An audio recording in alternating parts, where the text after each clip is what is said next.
Hello guys, welcome back in Goku Manhwa. Let's continue. RMC, after listening to Akalisia, told her he would stand by her side and protect what she cherished most. As he said this, he began thinking to himself, during this time, the Amu star region has given me countless experiences. Forget about other things. Just that ancient relic Skyfall compass alone is priceless, and that too discovered by chance, not even taken by force. On top of that, all the rare knowledge I've received is far too much to measure. I've gained so much that I even feel guilty. And now they even guided me through the troubles of my clan. If I don't contribute to the MUAR region in return, I truly won't feel settled in my heart. Just then, Pavlov Sebastian chuckled and spoke to RMC. Would you be interested in a mission, a chance to travel across forbidden realms with prodigies from other star regions to uncover hidden truths and strengthen yourself? Hearing this, RMC asked curiously what kind of mission it was. Pavlov Sebastian then explained what I mean is in the name of the Almu star region.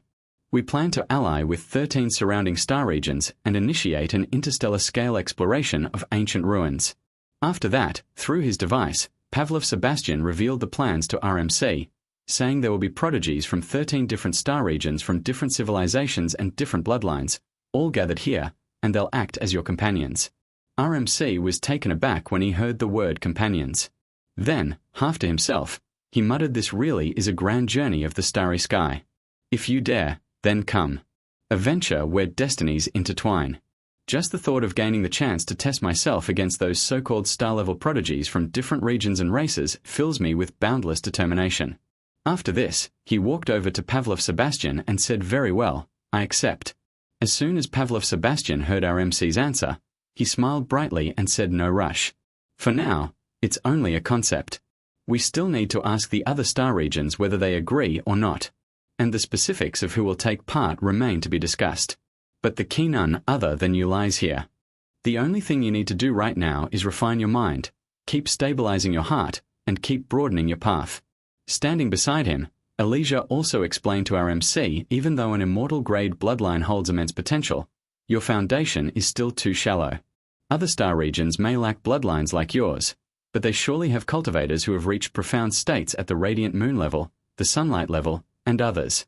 Level 12 elders won't be stepping forward, but level 11 prodigies will certainly not be missing. Pav Sebastian, who was also listening from the side, gave his thoughts. That's right. But don't become arrogant, Luing. The main reason for this gathering is to allow you to witness how others walk their paths. Victory or defeat rankings, they don't hold great weight. After all, your destiny will surpass theirs, thousands of times greater. Then, continuing his words, he suddenly released a deep aura, and his tone grew solemn. But still, I want this interstellar convergence of chosen ones to become a stage that lights the firmament.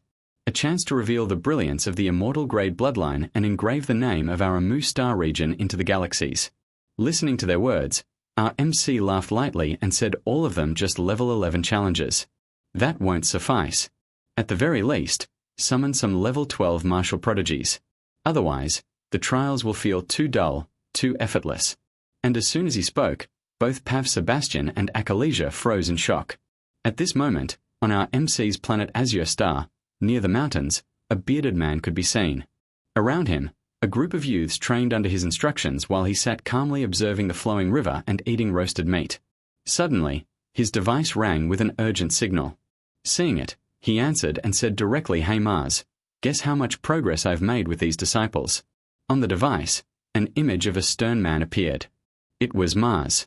He didn't speak right away, just listened. The bearded man, too thrilled to hide it, shouted 100 breakthroughs, at least 100. And all at the black crystal level. The moment Mars heard this, he was taken aback and said with amazement, what the hell, you're not exaggerating, are you? That's remarkable.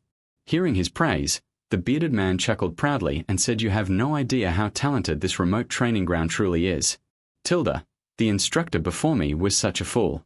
Every time he came here to guide them, whatever method he was taught, he copied without change. Can you believe how narrow-minded he was? He.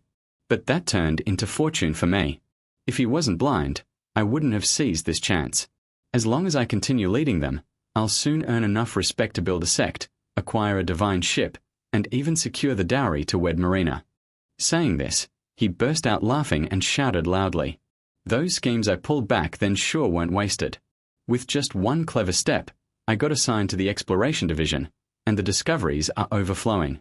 The effort I spent laying groundwork, I gained it all back in just one expedition. Hearing this, Mars replied, "Damn, trudging through the outer rim may be harsh, but seeing you like this on every frontier world, you get the best treatment and luxuries, plus the chance to witness strange landscapes of different planets, not to mention rare cuisines and festivals. With this kind of life, I want to transfer to the Exploration Division, too." The fat man smirked and said, "You can't put it that simply. Some places yield treasures, but others are empty deserts. Take where I am now. This a 28,462 Azure star. From the outside, it looks plain, and its cultivation path has only developed for 3 centuries.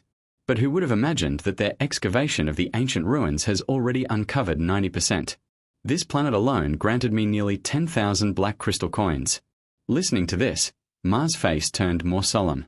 And with unease, he said, "That's alarming. But if this world has such hidden ruins, surely it must also have guardians or ancient clans. Be cautious not to stumble into their wrath. People from primitive civilizations are often fierce and untamed. If you corner them too far, they might unite and strike you down." Hearing this, the fat man only smiled calmly and said, "I'm more careful than you think. I already studied everything. The strongest on Azure Star are only at level 9 and their number is barely 100. As for their ancestral legacy, it is peculiar.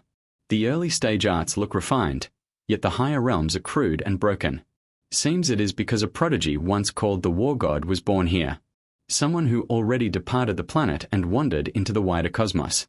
I suspect the polished lower techniques were purchased from outsiders and spread here. After all, low-level manuals cost little." When Mars heard this, he grew even more tense and said, "A prodigy able to leave his birth world from such an origin is never ordinary. Be wary or you might awaken something deadly." The fat man laughed dismissively and said, "What is there to fear? This world hasn't even been granted a level 10 martial qualification seal, which proves it has never birthed a warrior beyond level 9. No matter how many level 9 appear, I can crush them all." After this, Mars said, "Fine, follow your own will. But hear me, something earth-shaking happened recently in the Central Star Domain. In the neighboring Amu star region, a peerless figure with an immortal-grade celestial body emerged. It startled every star domain. The bearded man was shaken when he heard this immortal grade. Isn't that supposed to exist only in myths? Damn." Mars exhaled deeply and said, "Check the records yourself and you'll see." Sigh. Originally, that prodigy was born in our White Mist star region. But because of the failure of an incompetent overseer, Amu's star region secretly claimed him.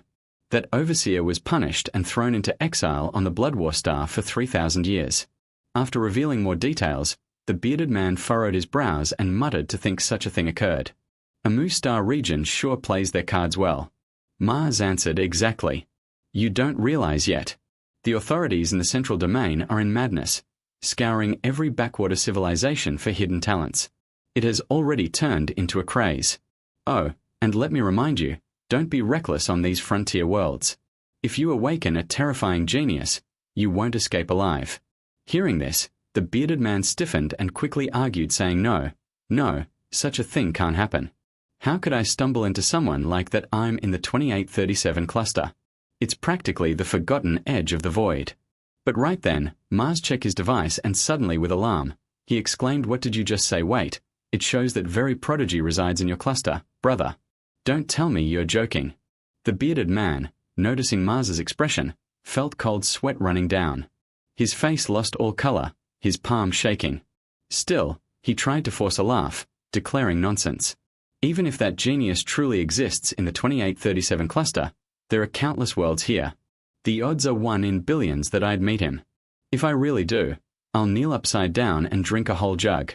So, comrades, this ends today's chapter. What storms will break next time we'll uncover it in the coming scroll. See you in the next tale. Until then, train well and guard your heart. What do you predict for the next arc? Share your thoughts below. And most importantly, don't forget to support and follow the story.